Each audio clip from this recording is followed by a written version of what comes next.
From Hallmark, a wish that all our families can be together this Christmas. I want you to listen to this. Raindrops on roses and whiskers on kittens, bright copper kettles and warm woolen mittens, brown paper packages tied up with strings. These are a few of my favorite things. Happy holidays from Blood and Black Rum Podcast. This Christmas, we're doing something slightly different. We're bringing you on an adventure through Hallmark Christmas movies, specifically those starring Lacey Chabert, in a series we're calling Chaberting Gifts. You can expect visits from Christmas past and present, trips through Rome, and a whole lot more. We hope you enjoy our very festive and slightly romantic approach to this year's Christmas season. And just remember, heavy petting is not allowed. Goulet. Hey guys, welcome back to the Blood and Black Rum Podcast. I'm Ryan from ColdSploitation.com, and I'm joined with my co-host Martin. How's it going? We're doing well. We are Chaberting Gifts. Yeah, we're Chaberting Gifts. That's right. I think we're at the last episode before the Christmas holiday for Chaberting Gifts. But I think we might do one more. We might do one. Yeah, we might get one more in there. As a special. But it's actually, I was expecting that we were going to have more episodes, and unfortunately, the way that it worked out, it's only 4. Should have started earlier in November, I guess, to really get the season set up with all of these Lacey Chabert Hallmark movies. I know. I think we got the short shrift this year. I know. Yeah, it seems like a short Christmas season this time, which is weird too, because the Thanksgiving holiday was so early. It's actually almost one of the earliest days that it could possibly be. So how did that happen? I think we always do 4 films, but it just seems like it's short because it's Christmas is already here. Last year, fast. Because last year we only did 4 films too for Festivus. Yeah. I don't know. Maybe I don't know why. Maybe it's just because we've been having so much fun with the Lacey Chabert Hallmark movies that we just feels like it's flown by. Chaberting Gifts. Yeah, you were so proud of that pun, so you need to kind of bandy it about a little bit. Throw it out there every now and then. Like on Blood and Black Rum Podcast with Chaberting Gifts. Or just during the episode, whenever I say anything similar, I should just say Chaberting. We're gonna turn it into a verb. Yeah, and just use it all the time. Just so it'd be a running joke on the show. Chaberting. Oh, you're Chaberting. You say it with a pregnant woman. Oh, I see you're Chaberting children. Where is the Lacey Chabert Hallmark maternity films? Yeah, right. I know. Actually, yeah. Every time most of the time now, when we watch a Lacey Chabert Hallmark movie, she's either like a single mom or doesn't have children. You don't see her prior to giving birth. Yeah, so this time we've got an episode that actually it's probably good that we saved the best for right before Christmas time.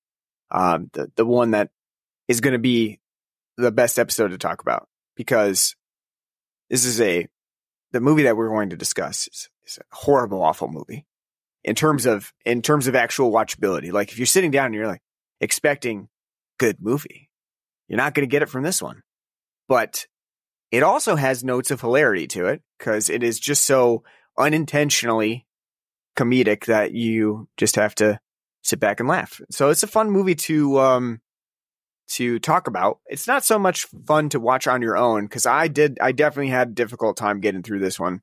I had to take a couple breaks, walk away for a second, and then come back to it because it's not one that's very easy to just sit down and get through. Did you plow through it there? Oh, I did. Did fine. Just sat down, did your hour and 20 and got out. It's great. I did my time, and I do it again too. You do it again for Lacey. For no one else involvement but Lacey. No, the movie that we got on here premiered in 2015, and I believe it premiered, if I'm not mistaken, it premiered with the celebrity that's involved in this movie, with a new song that she had out, I think, for Christmas time. I think it was like kind of a tie-in. And then not only that, Hallmark also did like a special after with this celebrity. So I think there was like this whole tie-in for it to occur. And that's how they kind of got all this stuff involved. So we're talking about A Christmas Melody, starring and directed by Mariah Carey, the one, the only Christmas Queen, Mariah Carey. This movie, well, first of all, I do have to question whether Mariah Carey truly directed this movie. Because is it like Tobe Hooper and Steven Spielberg on Poltergeist? Right. Like, you know, who did what? It's a big secret. I am not sure. I know that they credit it to Mariah Carey, but I'm just going to put this out there that I do doubt that she actually directed this movie. I think she directed her own scenes, maybe. Maybe she just basically said, she basically said, here's how you're going to me, right? But I don't know that they actually, like, she did the whole movie. I think someone else just filled in for whatever she didn't feel like doing. So that's my guess. That's my take on it, but I don't know. But anyway, she directs, and she technically stars, although she really, for being involved, so heavily involved, being a director, she did give herself a pretty shit part. Oh, you know, that's the very much, shit. Why am I trying to blank on his name? What's that? The fucking goober from like the Marvel movies. I'm Happy. Happy. Right. Happy. Yeah. You mean, Jon Favreau. Yeah, there we go. Jon Favreau. Gee, I don't know why I blanked on his name. Yeah. Like, you know, very Jon Favreau of you to be like, I'm directing and I'm in the movie, 7th credit down. Wow. But Jon Favreau gives himself the best parts. Because he gets to be all up in, yeah. Mm-hmm. Yeah. And you're right.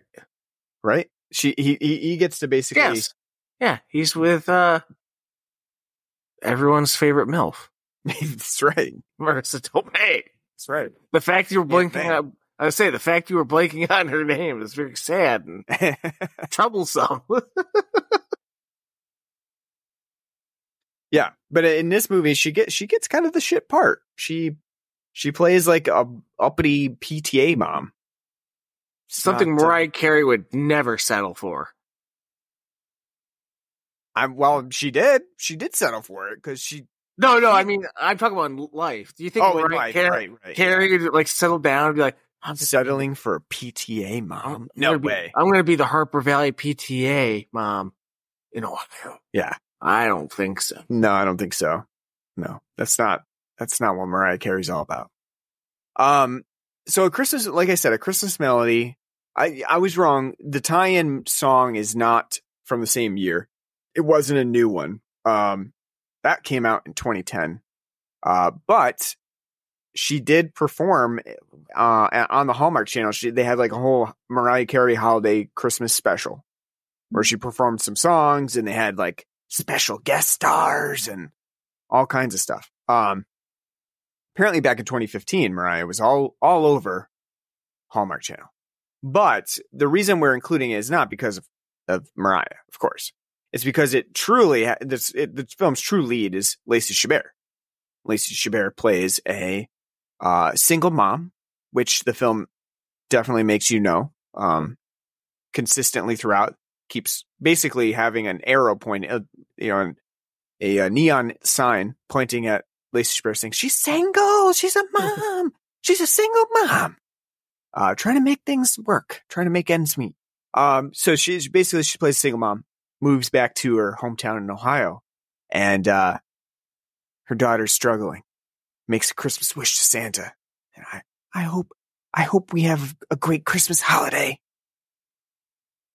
And that's how it all starts. A Christmas Melody.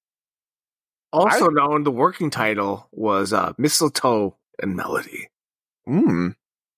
That's more Hallmark alliteration there. I think I kind of like that one better than A Christmas Melody, because A Christmas Melody kind of harkens to, it's going to be like A Christmas Carol, except maybe a musical version of A Christmas Carol or something like that. You know what I mean? Because you got like that play on words, A Christmas Melody, A Christmas Carol. I kind of like Mistletoe and Melody more because it does signify that this is not going to be a Christmas Carol, remake or anything like that. And it has the alliteration that is appropriate for a Hallmark movie, at least in my opinion. The film got 3.95 million viewers on the release. Wow. Isn't that amazing to think of? I mean, I don't know if that's good or bad for Hallmark, to be honest with you. That's a lot of people. That's a lot. That's a lot. That's a lot of goddamn people. And we're going to talk about later on, after we get through our beer talk, we're going to talk about what that meant to those 3.5 million people, or however many it was, who tuned in to watch that, because what they tuned in for and what they got were probably two very different things. Let's take a break, talk about the beer that we have on the show today. We gotta, you know what? You did it. You picked well, because the beer that we have, with its nice roasted coffee notes, goes quite well with today's sponsor on our show. And I'll leave it at that for now, but it's a nice coffee brand sponsoring the Christmas Melody show. So, yeah, you picked up a beer from Founders that it's surprisingly, even though it's one of their, more traditional standard styles, we've not had it before. That's right. It is a flagship beer of theirs, and it's rare that we haven't had it, because we are big Founders fans here. Yeah, they're calling it part of the Venture series, which I don't really know from Founders. I think that's a newer thing that they're doing now, is they're calling it, like, like everybody puts beers into a series now. So like you have that FOMO, like, oh shit, I missed number 6 in the Venture series. So I think that's kind of a new thing that they're doing now, because I've never heard of that before. But I do think that this has been like kind of one of their standard beers for a number of years. Time. No, because it's been one that I've seen constantly, but kind of because of the style itself, I haven't bothered to grab, because it's okay, I'll get that one day. I just haven't bothered. Yeah, and last week we had a stout on, and this week we have the ugly stepchild of the family, which is a porter, which is, besides the different naming conventions and slightly different recipe, it is a stout by any other name. I mean, they're in the same class, same family. Just very, very minimal difference between the two. But for whatever reason, stouts, people are saying, I'll spend $50 on a new Goose Island stout. But if they came out with we got the new Goose Island Porter this year, people would be like, a porter. I don't know. Porter. I don't know about that. But it's funny because, I mean, they, for better or worse, they truly are very, very similar. There's, maybe a slight less maltiness characteristic to some of them. Maybe to the certain extent, they're not as roasty and toasty and blackened with the black, caramel malts and things like that. But for the most part, they're a very similar style. And I think porters are really underappreciated, because they are also a very solid style of beer that people just miss out on for whatever reason. So go ahead. What do you think about this Founders Porter that we have? It's damn good beer. Porters are beers that I've always liked, but again, I constantly in my head will mix up the brewing difference, which there is a difference, but in my head, like, I constantly intertwine the two together. I do like the style quite a bit. It is underrepresented though, because I think people going for big, flavorful, overly alcoholic stouts has kind of been the craft style for years and years. And it's kind of sad that one of the better versions of a porter in the past 10 years is a Yingling having a Hershey chocolate porter. But no, this is really good. It's very smooth, very easy to drink. Has nice notes of dark chocolate, very, nice coffee flavor. I like, again, like the dark chocolatiness to this is great. It's, nice and bitter with like nice little sweetness to it. It's great. Subtle hint of coffee. I wouldn't say too much. It's definitely more, the roastiness of like the dark chocolate. But it's very easy to drink, very warming, very delightful. I like this a lot, and I'm kind of sad that it took me forever to finally pony up to grab one. Yeah, I mean, this is a really, really solid porter. I think it's a very, like I said, it's an underappreciated style. It's one that maybe sometimes doesn't have the extreme roastiness or even sometimes like the barrel aged elements that stouts get. But again, they're very similar styles. This porter has a great coffee note, like you said, dark chocolate note. The dark chocolate, I think, maybe even comes out a little bit better in this porter style because there's not that overwhelming amount of additional elements that a stout could have. So you get that nice dark chocolate texture, very creamy, very smooth tasting. And then they also describe it as having a graham cracker sweetness, which I do agree with. I think it does have that nice little graham crackery maltiness at the end, which is just slightly sweet, not like overwhelmingly sweet. And it's obviously not like a s'mores porter or anything like that. But it does have like those subtle notes. A little bit of smokiness to it. Yep, slight smokiness. Yeah. Overall, it's a really well-rounded beer. And you can tell why this is one of their flagship series. Because it's something that they do really well. Very solid all around. And really impressed with it. And it makes sense too, because they do have a number of different stouts and porter style like variations on this. So the base beer itself being very good does not really surprise me. Because I think that, they're using this as the base for a lot of the additional things that they're doing. So really solid. I like it a lot.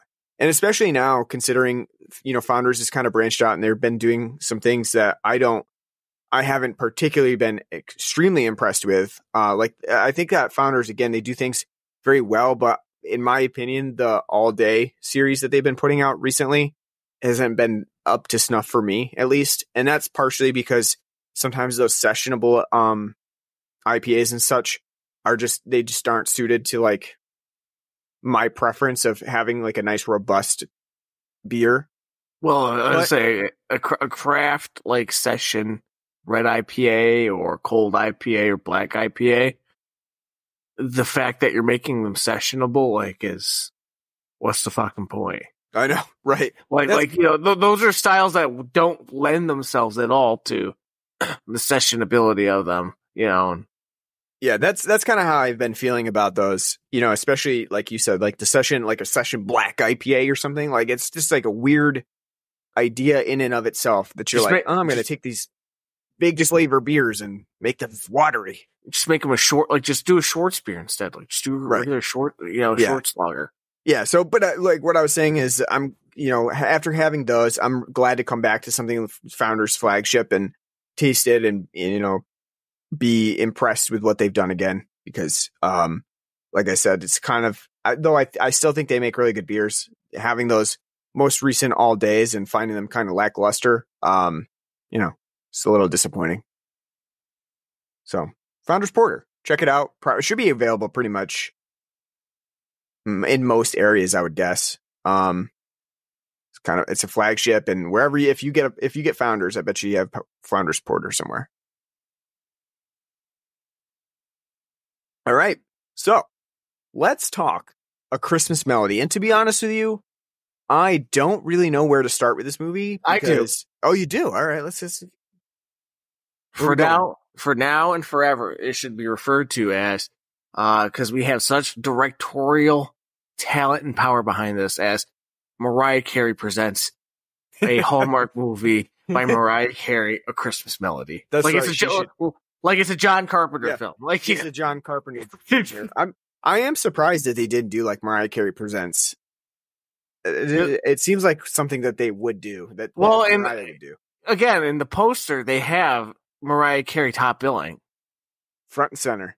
Yeah, not like she's to the right. Yeah, that's true. True. Lacey's literally to the right. Yeah. I say Lacey's in the middle, and then Doofy McDoofy's on the left. In a very photoshopped looking poster.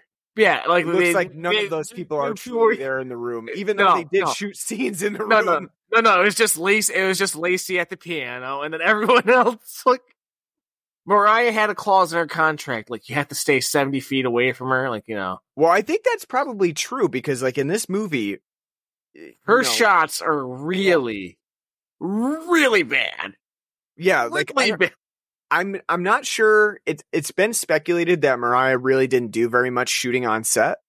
Because if you watch, if you're watching this movie and you see all of the scenes where Mariah's in it, you'll notice that every scene that she's in, there's very, very rarely a shot with everybody all together in the same shot. Most of the time, it's a very extreme close-up of Mariah Carey, so you can't see anything in the background except for a blurry Vaseline blurred Christmas background, and Mariah's literally filling the entire screen with a ridiculous filter on, soft focus filter. That soft focus filter. She looks like in this like she belongs in the original Star Trek. Yeah. And when Kirk's hitting on women, and the women in that have extremely soft focus lenses, so Kirk's gonna plow that. So that's what Mariah's going for here. It's frightening, to be honest with you. It's like something you would see out of AI now, like that AI would make, because this all of those scenes where you have those extreme close-ups of Mariah, they just look so off, and then you shoot back to everybody else that has normal filters on, and it looks so inconsistent throughout. But it's speculated that Mariah didn't shoot a lot of those scenes, and if you look really closely when they shoot some of those scenes, they almost shoot Mariah like if there's a exterior shot or something like that where you see Mariah's character and Lacey and some other people in the same room, it looks like a stand-in for Mariah, because they shoot it like fucking Michael Myers in Halloween, like with Mariah standing off to the side, like literally like the camera's over her shoulder, so you can only see the dress, and you're like, oh, there's Mariah, but it's really not. It's like some lady, with tatas like Mariah just standing there in the shot. So she didn't have to be there, because I think it's probably true. She didn't shoot most things on set. It's my guess. It's very off-putting though throughout the movie. It's funny. She probably originally wasn't in the movie, and she's like, wait, I should be in the movie. We're going back to this. We're going back to the studio. Put me in, boys and girls. I could see that. Too, because this, like Mariah herself, the character, is something that I think that a person like Jennifer Tilly could do very well, because it is an over-the-top character. It's like evil PTA mom. It's very generic. But Jennifer Tilly has the dryness, sure, the wit to accompany that. Yes. Mariah Carey acts like she's never had any conversations with humans before. Not only that, she's a fucking horrendous actress. Absolutely horrendous. Like, awe-inspiringly bad. I know. It truly is. Like, you think after Glitter, she wouldn't bother, like going down this road again, but Hallmark must have cut her and Nick a pretty nifty check for her to be like, yeah, sure, whatever, They would have had a better time just getting a cardboard standee and just putting it there. Someone from the set just voicing over it, because that's pretty much the extent of the acting ability that Mariah Carey brings to this movie. It is very bad. It, like you said, it's awe-inspiring. It's like, how can you be that bad at acting? Like, literally just delivering lines with a dryness that rivals vaginal yeast infections. It reminds me so much of like the Nightman Cometh episode of It's Always Sunny, with Mac being like, you can't tell me what to do. When they're acting the play out. This film is actually, it's more. It's not even filmy, really. It's very much like a Tennessee Williams play. Like they're all just Yeah, it does seem like that. It's very play-like because of how small the cast is. How everything's got like a sitcom interlude of like, here's your outside the diner.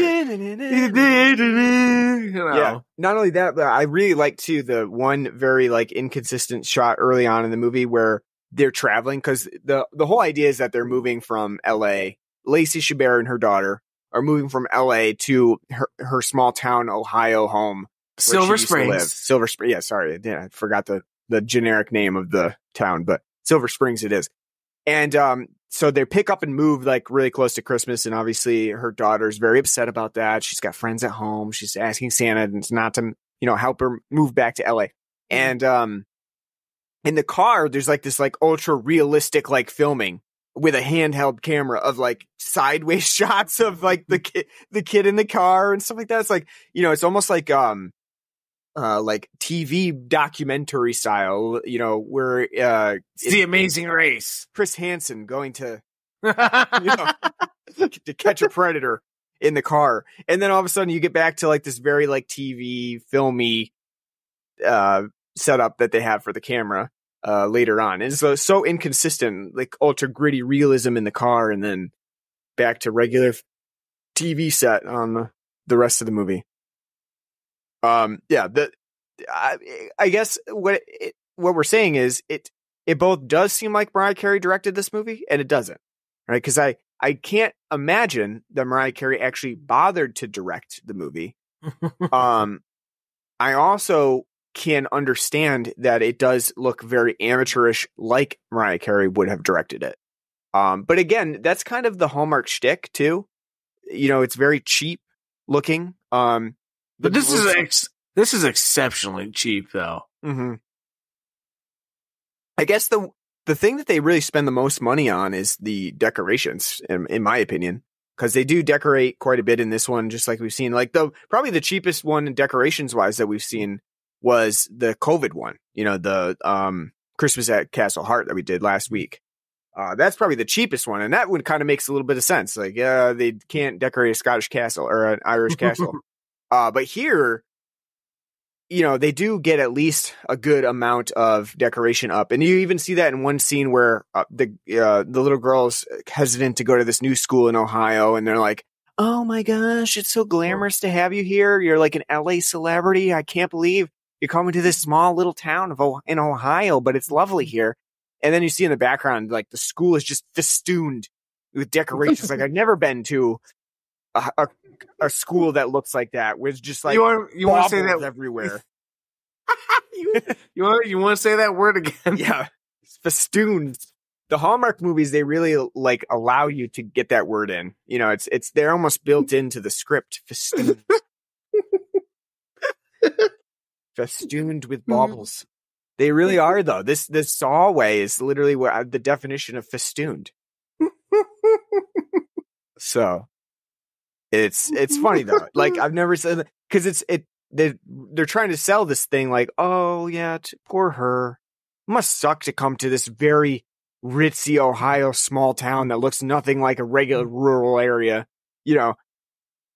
and it must suck to come here and see how fucking magical it is at Christmas time around here. Well, not only that, we have one male to look to the entire time. There's only one male in this town looking to bid the hand of. No, that's not true. I did see that. Remember when Lacey Chabert's out? Yes. I love spinning around in fake snow. I love Silver Springs, like having the orgasm. Yeah, that Meg Ryan has in fucking. Well, no.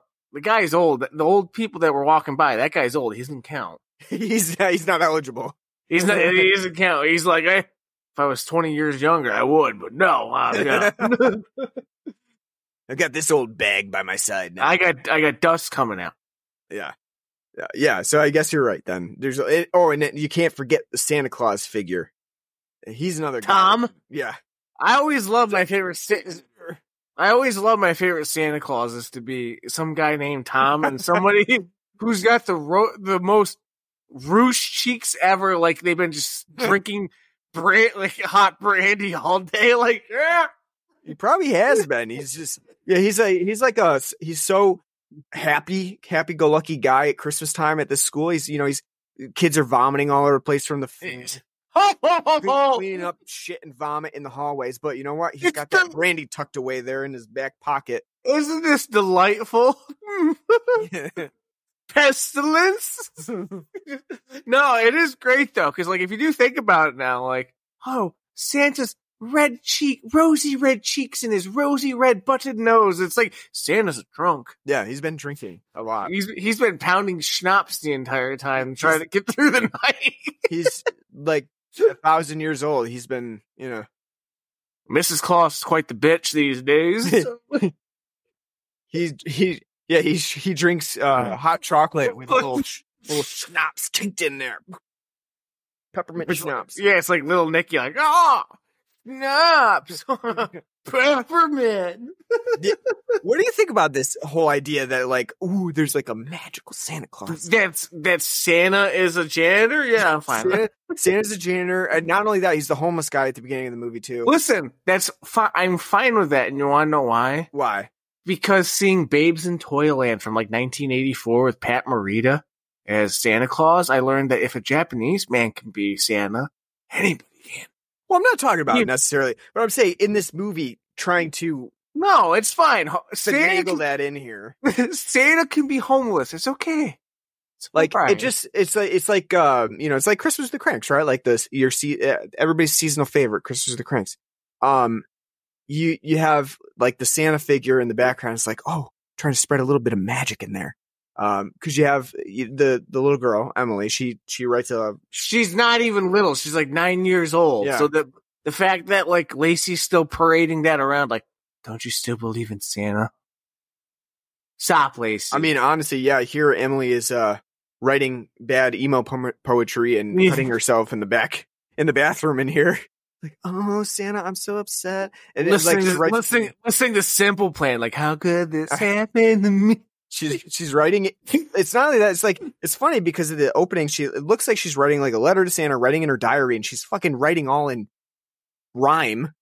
It's like, what little girl is writing in her Christmas letter? Listen, The Last of Us 2 and Red Dead 2 saw this and it was like, journal. We need journal. So Ellie can sit there and write in her journal about. It's like, you know what my now 4-year-old wrote to Santa? He said, Santa, you can come, but don't live here. That's what he wrote in his fucking letter. This little girl's writing fucking poetry to Santa Claus in her letter.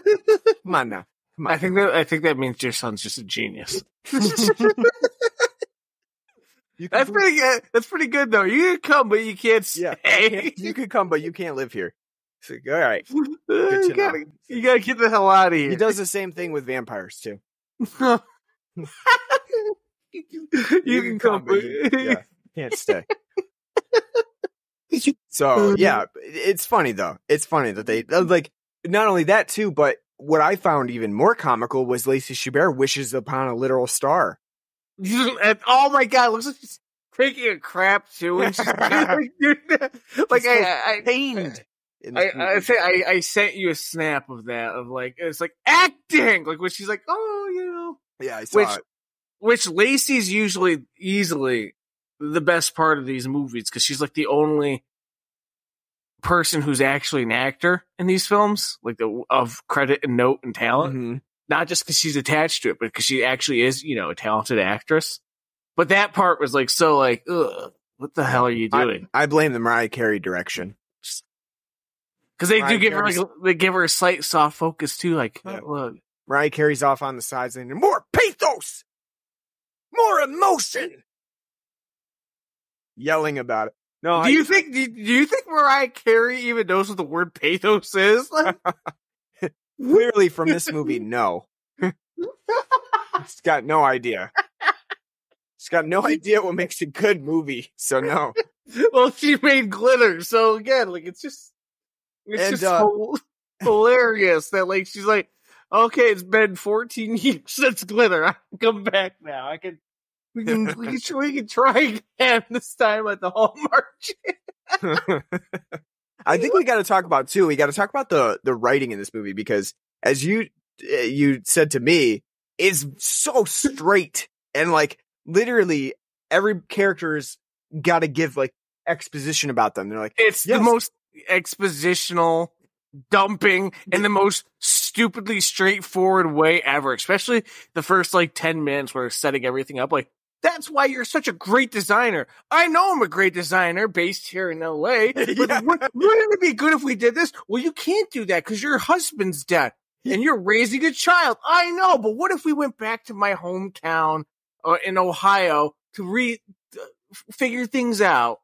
Well, you can't do that because I need you here at Barnes and Noble's store or whatever the hell it's called. You know, it's like really, it's just laying the groundwork. And then not only that, when you first meet Mariah Carey, she's like, my name is Melissa McKean Atkinson. You might know me for being in your school. You know, like, we went to school together. I'm now McKean Atkinson. And I understand with I have 3 children and a husband. Here's my 10-year anniversary ring. That's right. He nutted at me 3 times. I had to shit out 3 little shitheads, and now my vagina's forever ruined. But look, he got me this ring to make up for it. I let him do cocaine on a whore's ass on every other weekend to keep the marriage going. I mean, I understand with Mariah's character, like she's, you know, supposed to be that type of person who's like gotta brag about what she's got. But it's at the same time, it's so ridiculous. Every character delivers like every little nuance of their character exposition that you gotta have to like. Isn't that funny though? But like in these movies, like the idea of like what's peak womanhood here? I'm a stay-at-home mom with a husband who loves me. That's peak, because that's peak womanhood, because that's what she has, and that's what at the end of this movie that Lacey Chabert realizes. I don't need to be making clothes in L.A. for Hollywood stars. I could just marry this music teacher at the school. I can marry this fucking the slubbiest looking shitbag here. The only there. Sorry. Yeah. The only man in town. Literally, that man, fucking Danny Collier, Brendan Elliott, won the lottery. Like, you know, I'm literally the last, like, he's the only man in this whole fucking town. Outside of Santa Thomas. She's like, meet well, you'll do. Yeah. Your off spiky hair, you low rent Brendan Fraser. Like, yeah, I mean, like, it's funny because there's just no other person for her to have any romance with. So this Silver Springs is like been devoid of like any other masculine presence. It's hilarious. But ever since A Christmas in Rome, literally the love interest have just gone. At least this one does have a little bit of romance to it, like, because he's actually trying to woo her at least. Like, the other ones are just kind of like they're there together and they're like, well, we might as well. We've been spending 7 days together, so I guess we'll just try it. At least in this one, there's kind of like the semblance of they're making an effort. You know, Danny is picking up Lacey's daughter from school and he's teaching her. And not only that, but he's doing some favoritism here by allowing Lacey's daughter, who hasn't even been at this school for like 2 weeks, to come in and be like the star attraction of the talent show.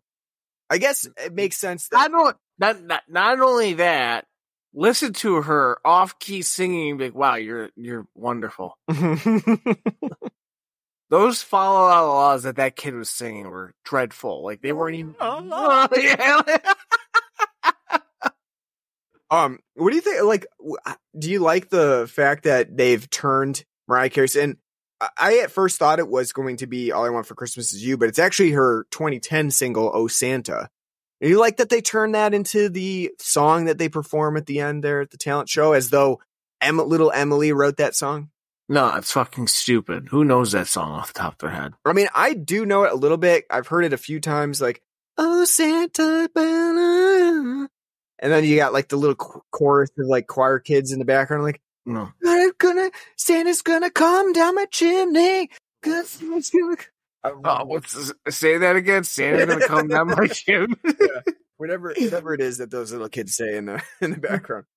With the vocoder play like distorting the voice the entire time. Yeah, I think it's funny because it's almost like Mariah Carey's like doing a little pat on the back, it's like, because when they first like display the lyrics that she's writing, she's like, I've been writing these and they don't even really rhyme that much. And Danny's like, let me take a look at that. And it's like, they've got off rhymes in there, and stuff like that. It's like, he's like, wow, this is amazing. It's like, all right, Mariah, no need to pat yourself on the back for writing that song. Not only that too. Not only that, I was saying, not only that too, that he adds like 2 power chords, like, oh yeah. It's like, yeah. This is gonna be great. No, I would have been more impressed if it was like, the boss is like Santa Claus is coming to town, which is like not a great song, but it's great because it is such like just effort and like like fun drunk romp, like Santa Claus is coming. If Emily came out with Santa Claus, that would have been impressive. Yeah, if Emily was able to deliver the boss, you better watch it. Bring your car. Or a was sliding along the stage, almost falling off the Super Bowl stage. You better put the chicken fingers there. Yeah, I mean that would have been impressive. I would have liked that. Yeah, no, but this just seems like Mariah Carey patting herself on the back for like, I can't believe you wrote such a good song. Oh, Santa. Where is her being like, I sent for you.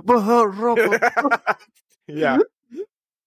Well, you said this movie starts out on a low note with First Noel, right? As the song. It's a terrible song. No. Oh, it's a reason for the season. It's Jesus. No, Santa Claus. Yeah, this movie kind of comes to that conclusion, right? But yeah, I don't know why. It's just like to be honest with you, it's a song that's never even really entered my like head until like recent years. Because I was like, oh yeah, what is the First Noel? Then I hear the song, like, oh, that's the song. Like, yeah, I don't like. I don't like that. That's not very good. You know what they should have had as the love interest in this? Where's Josh Groban? Yeah. Or Michael Bublé. There you go. I think Michael Bublé has done his own little holiday Christmas movie or something like that. I feel like maybe not. Maybe I'm making it up. Better yet, get of that Property Brothers brother. Better yet, what if Lacey Chabert is with the Trans-Siberian Orchestra? Yeah. I could see one. I could see them doing that too. A little Hallmark Trans-Siberian Orchestra tie-in as they start to, I think their popularity has been waning a bit in years. So to bring it back up, we got a TS. They haven't done anything new in like 40 years. Like neither has Mannheim Steamroller, and they're still all over the airwaves. I mean, sometimes with the classics, you just don't need to do anymore. Well, I was gonna say, remember, I think we talked about it before, like the TSO shows, and they're like, here are all your TSO hits and songs from the Lost Christmas. It's like nobody cares. Where it's like the quiet. Like I've literally seen people falling asleep during the second half there, where people are, like the children come out like. And people are just like snoring away. It's like the best Christmas snap you've ever taken from TSO. It's like, yeah, I go for the first half, get energized. They put me right out. It's great. I don't think I've ever listened to the Lost Christmas, but I remember just from the ads though, like, come see a TSO at the Times Union Center where they play your favorite songs and from their Lost Christmas. And it's like, fuck's the Lost Christmas? Yeah. Yeah, it's the best rush because you get that energy from the first half, and then completely it's like having a pot of coffee and then getting anesthesia immediately. You're just out. Speaking of pot of coffee, oh yeah, why don't you go on your little rant here? Well, I'm surprised that the poster doesn't have Folgers coffee canister on the piano in the center of the poster because it really should have it. This movie has probably more Folgers shots than it does Mariah Carey. And honestly, the one scene that the first time you get to see like that Folgers tie-in looks like the fucking Folgers canister is baby Jesus in the manger because basically a giant Folgers canister sitting in a basket. And they're like, oh my gosh, they made us a gift basket for coming here. I can't believe it. And it's literally just like fucking Folgers canister. That's it. Like there's nothing else in this gift basket. He's like, thank you for the coffee that I'm going to be using for the next 30 days with this Folgers canister. I can't believe you've gotten me Folgers. And then not only that, like, I feel like for me, if I had walked into a gift basket that had a Folgers canister in it, I probably would be walking back out like, nope, this town's not for me. Silver Springs, no, thank you. I'm not interested in Silver Springs anymore if you're going to be giving me Folgers. Well, you can understand that though, because her house is inherited from like her family, and the family's house is like still decorated in like 1972. Yeah. Did you not see like all the floral print and all that on that house? Oh yeah.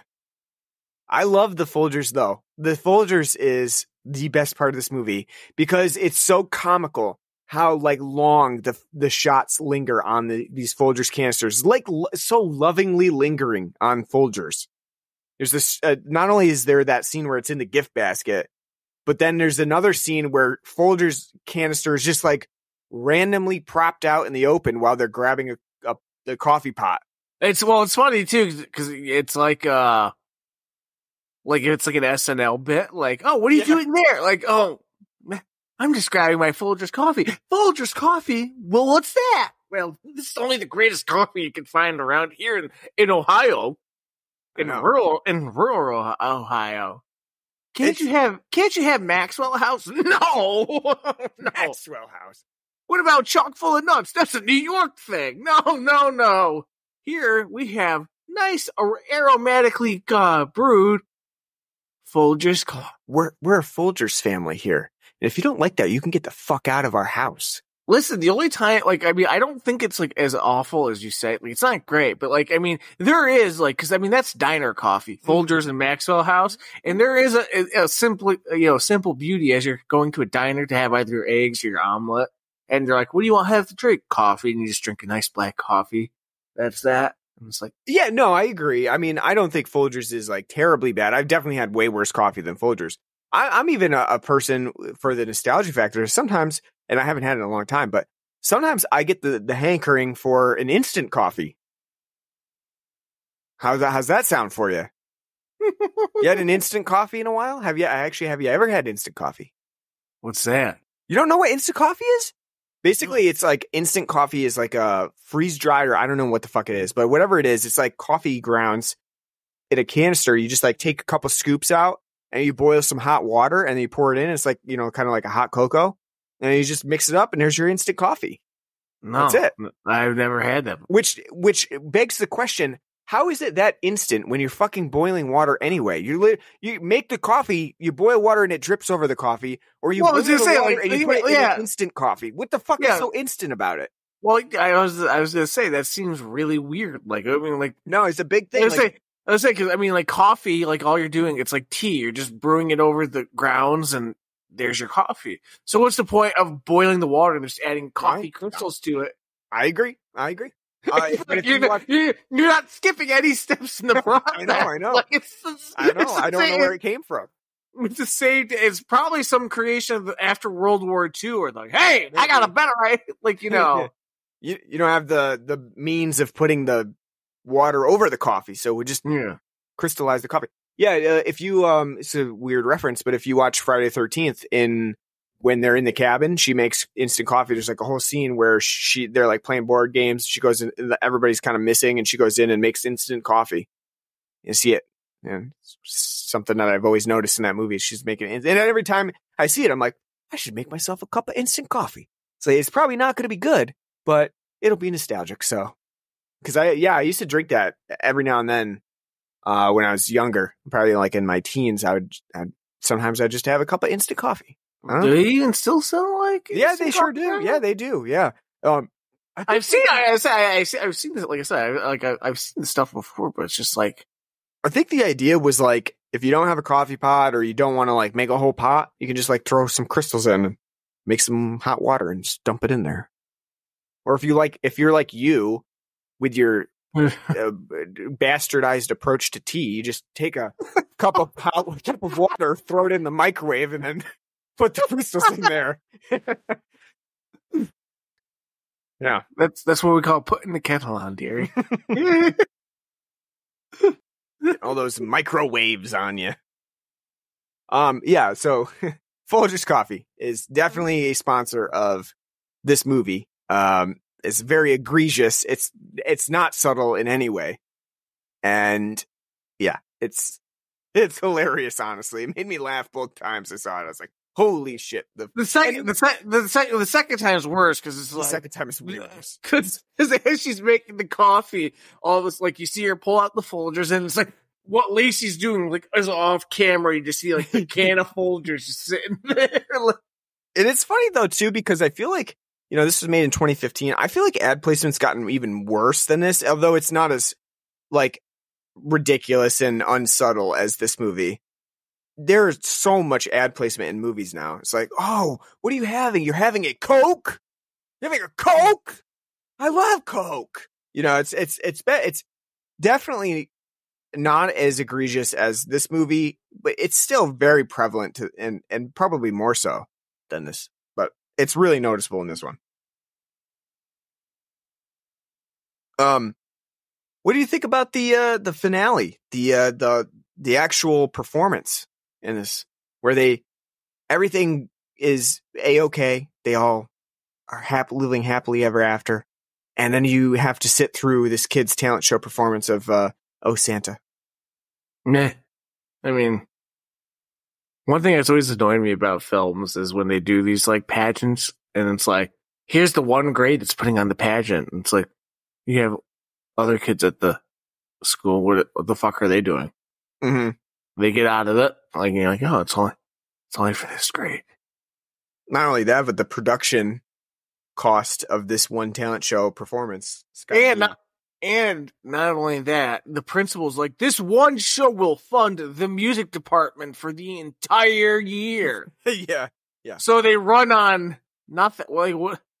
They don't run on anything. How much is this talent show? Like, yeah, like what's like how much does it cost for a ticket to this show? And not only that, but who cares then if they've already bought the ticket? Who cares if the show is utter shit? Yeah. Like, it could just be like a kid farting on stage. They've already bought the ticket. What are they going to do? What are you going to do? They're going to ask for a refund? You say, get the fuck out of here. Well, it's the same thing too. And like, you know, you got like, oh, you know, please, you know, we didn't get any money this year for school sports. So like, will you please fund the girls' soccer team? It's like, yeah, my goddamn daughter wants to play soccer. I have to fund the team. Like you know, they got your balls in a vice grip on that. Like, you know, she wants to play soccer. She's all up in my face about it. Yeah. What do you think about the whole? So this movie again, like we've talked in throughout this series, we've talked about how the Hallmark movies sometimes lack a conflict, right? They don't. It's like just things happen and then the end. You know, it doesn't really have the whole rising action, falling action thing that most films and, you know, stories have. This movie does have a little bit of conflict. It has a conflict where all of a sudden the guy gets extremely upset about Lacey's character finding out that she's getting hired on to do a whole designer clothing line that she's got for a company, and she would have to move back to LA. And so like the guy, without even questioning anything or anything, he just like goes quiet, standoffish, and it's like, I guess I better leave then. You know, you're going back to LA. So what good is it? I didn't get my dick wet. There's always MARIAH CAREY. At least this movie though has a subtle, like a little bit of a conflict. It's all more of a misunderstanding. Again, like a stupid misunderstanding, because it's just like, this all could have been avoided if he was just like, so are you moving back to LA? And she's like, no, I don't think I will. I think I'll stay here. But no, instead they all have to like go through an entire day of like, will they, won't they? I can't believe, I don't know. I've got to decide. And then you have Kathy and Jimmy, poor Kathy and Jimmy here, gets pulled into this shit show of a movie for no reason other than to be a fucking waitress in the background half the time. Or to she owns the diner. Don't you dare discard her down to a waitress. She owns the Silver Spring Diner. And in the, she's constantly like, oh, she likes him. Like, you don't even realize it, but you like him. Don't you used to remember my niece from somebody from school that you liked? Well, everyone had a hard on for Lacey. Yeah, they loved you. They loved you. Poor Kathy and Jimmy. She doesn't get much to work with here, and then she looks. She's like, I don't need to hear that. I don't need to hear how everyone in the town had boners for my niece. And then at the end of the movie, when there's that really awkward shot of her doing a clap along to the song, like it like looks like she's in like a religious concert or something like that. Yeah, rock for Jesus. But not in Lacey's dress. That's for damn sure. No, Lacey's got the girls out a little bit here. Yeah, and not only that, Mariah's got the girls out too. Well, that's the whole gimmick. That is yeah. And look at her pearl necklace. Especially in that poster. That thing's like just fucking gaudy. down to her ass. Like it's yeah, it's ridiculous. Oh, Mariah. It's funny though. It's funny. This movie is, I don't know. Would you say that you liked A Christmas Melody more or less than what we've seen previously? No. But it does fit into the so bad it is funny. Because, like, again, so, like, for instance, Brendan Elliott, our love interest, Danny Coulier, who is also starred in the Mobile Suit Gundam G-Savior film. Danny Coulier, like he's fucking Dave Coulier from Full House. His name is Danny Collier. You're like giving him a French name, but like Dave Coulier keeps making me laugh. I'm just gotta break in here and say that. Wherever you keep saying it, I keep thinking you're meaning Dave Coulier.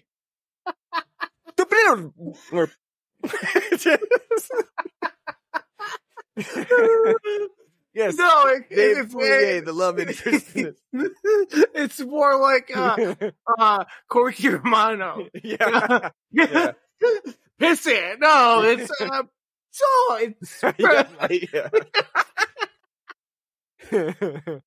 yeah. So Danny Collier,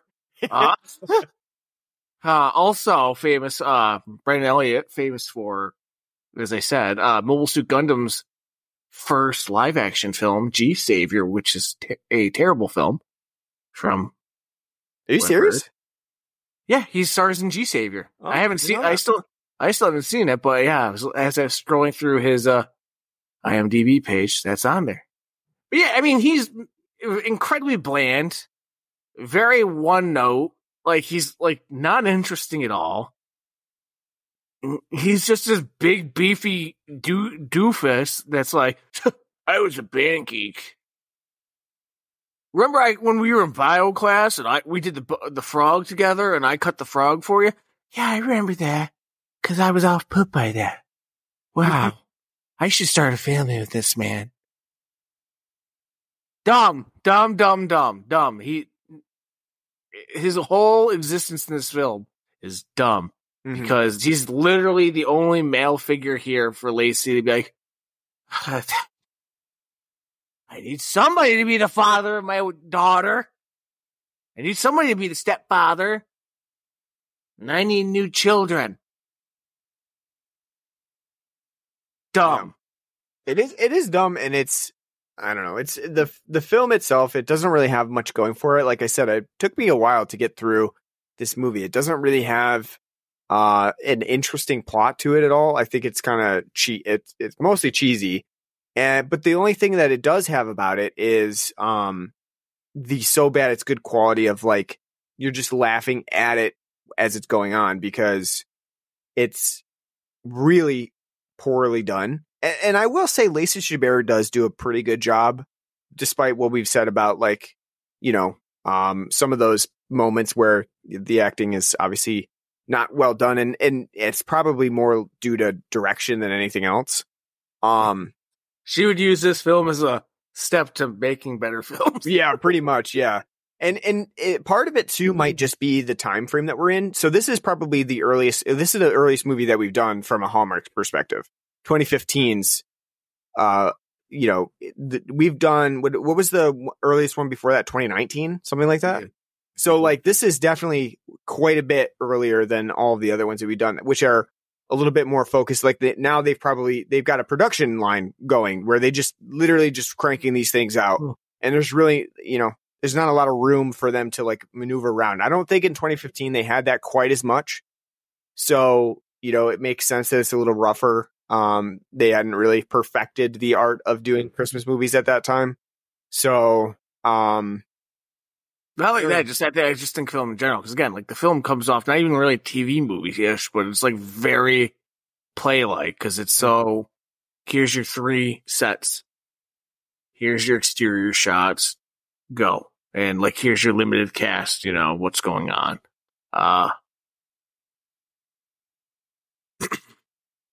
But yeah, Lacey is easily the best part again because again she's like the only like trained actor in the goddamn whole entire production and giving an effort that's worth anything. She's still very charming, charismatic, and though given stupid shit to do and say, quirky and fun. Mm-hmm. Yeah. So I guess we might as well give this a rating. We got to do it at some point. So on a scale of 0 to 10, Folgers canisters of biblical proportion, what would you give the A Christmas Melody? Mariah Carey's A Christmas Melody. Yeah, Mariah Carey presents A Christmas Melody, otherwise known as Mistletoe and Melody. Otherwise known as a Folgers commercial. I'll give it a 4.5 out of 10. It's a very boring film. It's a very unattractive film. It's not shot well. The writing is terrible. It's easily out of every Lacey Chabert Hallmark Christmas film we've done so far, the tritest and most sickeningly poor done film. Mariah Carey, though, is fun when she's acting. And it's not that much, but when she's around, she just totally chews up the screen as this incredibly negative energy of terrible acting. But it is fun. And that is kind of what makes it fun. And I think a little bit, too, the fact that there is so much of that kind of so bad it's good quality to it because of that kind of schmaltz and cheese that Mariah kind of brings around. It does give it a little bit of a, you kind of got to watch it to see it. Drunk custodian Santa. But other than that, it's easily the worst Lacey Chabert Hallmark film we've done. It's easily the one that seems like it's got the least effort, least budget. The writing is incredibly tacky and very straightforwardly autistic and expositional. 4.5. I would say just see it to see Mariah Carey ham up at the camera, and that's about it. I can't see how anyone likes this movie. Yeah, I mean, I guess I would give it.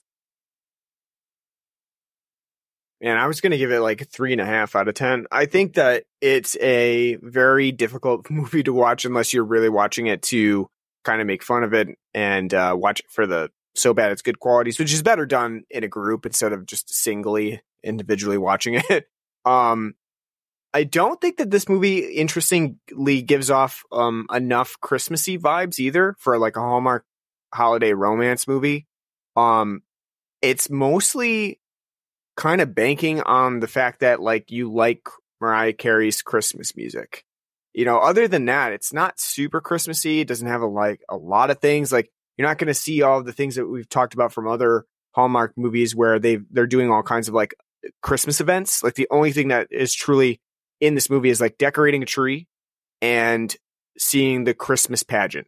That's literally it. So I think even from a Christmas perspective, this movie's not that good at presenting like Christmas elements. And then of course, Mariah Carey is super wooden. You could have just had a stand-in, like a standee of her, and it would have done the same effect because ultimately she's shown very little.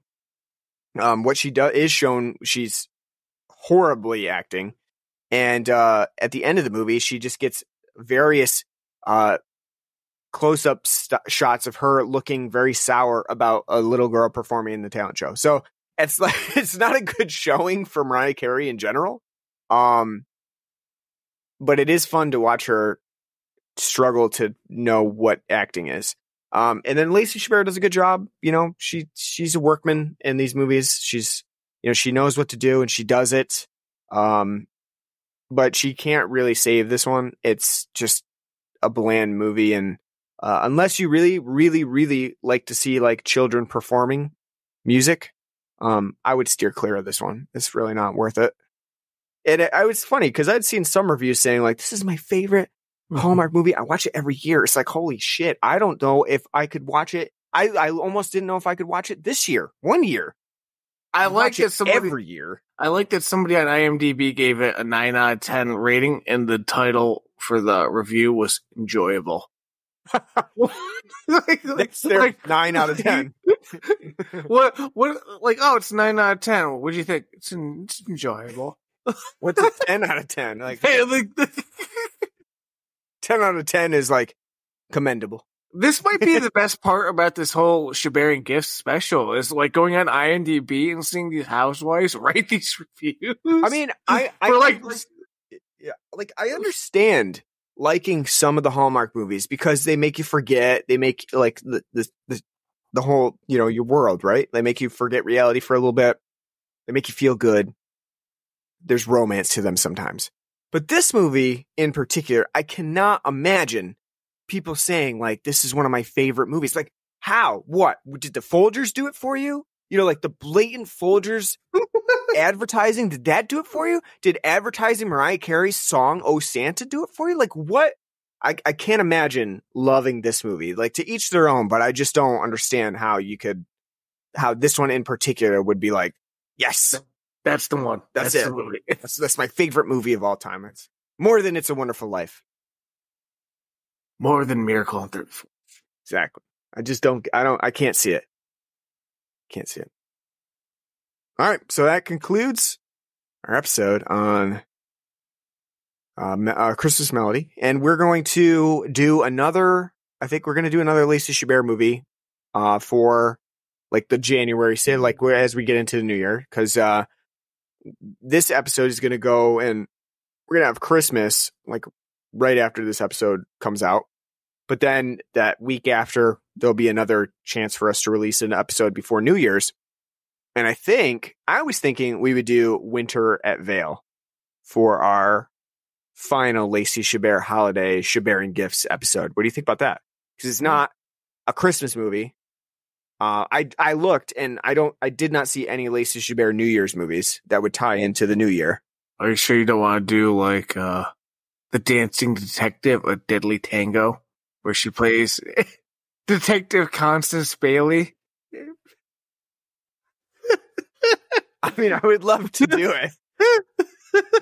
I was just thinking you would want to tie into the That's her newest Hallmark Movies and Mysteries television. I know, yeah, because she's into like the mysteries part too. She doesn't just do the romance; she does the mysteries too, like the crossword deaths or whatever, death by crossword or something like that. Crossword mysteries. Yes, she does that one, and she also I've seen she's done like the Wedding Veil, like 6 different movies of the Wedding Veil or something like that. There are 3 this year: Expectations, Inspiration, and Journey. How? First of all, how? Yeah. Okay. Yeah, you're right. Like it. What? So, the Wedding Veil Unveiled, the Wedding Veil Legacy, the Wedding Veil Expectations, the Wedding Veil Inspiration. She must be getting quite the cut for that. So it's like, probably they just shot them all back to back to back, and they gave her a nice round trip airfare to all different kinds of places. I wonder if that's tied to the Christmas Waltz, because in the Wedding Veil, she's Avery Hastings, Avery Morrison, but also in Christmas Waltz, her name is Avery. So I wonder if there's a set. I don't know. Wow. What a tie-in. Now I'm intrigued. I need to watch them all. God, look at this COVID shot of fucking Winter and Vale. Of that, just like as you were saying, like Burlington Coat Factory. Pick like, here we are, kids. We're at the ski lodge. The wedding veil unveiled. Ooh. Look at all these crossword mystery movies, though. Don't you want to see what Detective Tess Harper's up to? I do. I really do. Yeah, so we'll come back with another episode of Chaberting Gifts. That'll be our last one. Should be fun. We appreciate you listening throughout our holiday season. Hope you have a good Christmas and whatever other holidays you celebrate. We're on pretty much any podcast app you can think of. So catch us on Spotify or Google Podcasts, Apple Podcasts, whatever. Subscribe to us. Leave us a nice review. It always helps us out. We're on Facebook and Twitter. Just search for us on there. And we have an email address at bloodandblackrumpodcast@gmail.com. Write to us. Let us know what you like, what you don't like, movies you want us to consider, and we'll take that into consideration.